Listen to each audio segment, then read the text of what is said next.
Hey guys, I've partnered with Milwaukee Tools Grid Apprentice program to walk you through some tips for continued skill advancement as a journeyman carpenter.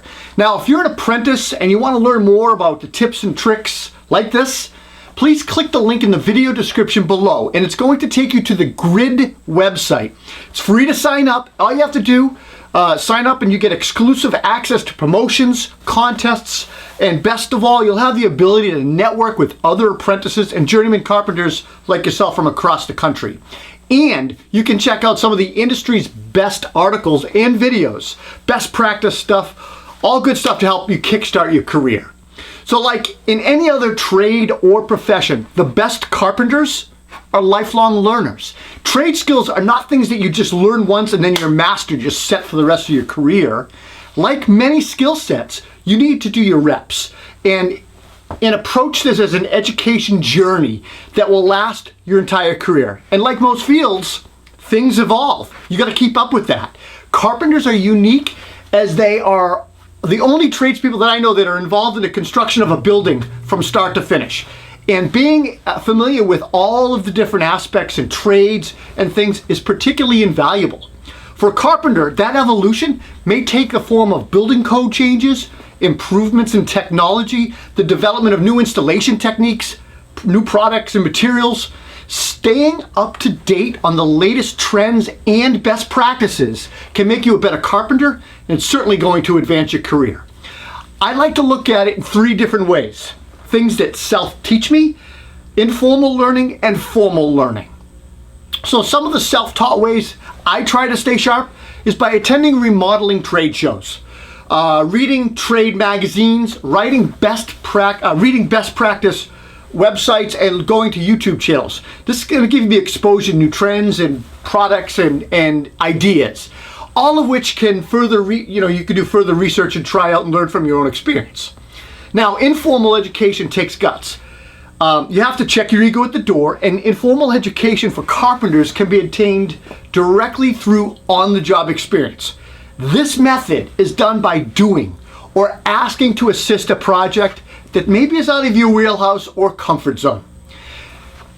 Taking on something, I don't know, you're not good at, being the helper this time. You see what I mean by it takes guts? Look, taking chances, trying new things is great. It's a great way to improve, and it's a great way to make your skills advance. By being the best wingman sometimes, or being the sponge, learn, do, and ask questions. Now, formal education can be achieved in several different ways. And it's exactly what I mean. It's formal. You're paying for courses, you're going to classes. Joining professional organizations like NARI or the National Association of Home Builders is a good start. Many organizations like them offer professional development and specialty courses.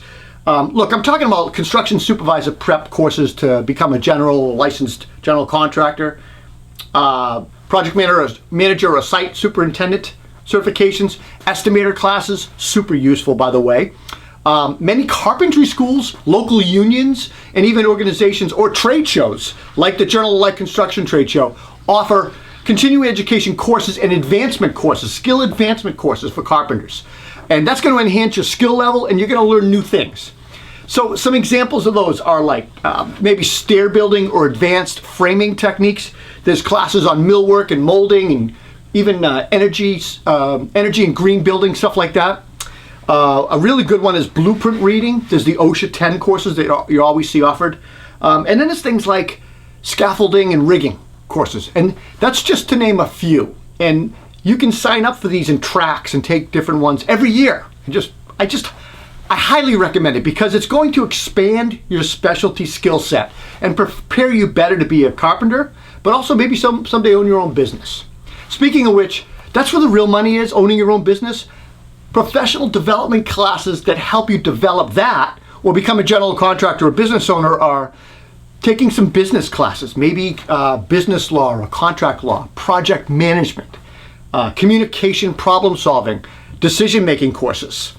One of my all-time favorite of all time, I've taken it 4 or 5 different times, is time management, learning to manage multiple projects, leadership courses. These are all excellent things that you can take as carpenters to make yourself better, and even outside of work. And like I said, it'll help you be a general contractor or own your own business. All right, guys, look, next time we get together, we're going to talk about some other things like tips for for molding, coping molding, and doing trim work. Until next time, remember to keep an open mind to learning and developing your skills. It's what you learn after you know it all that counts. Stay well. Take care.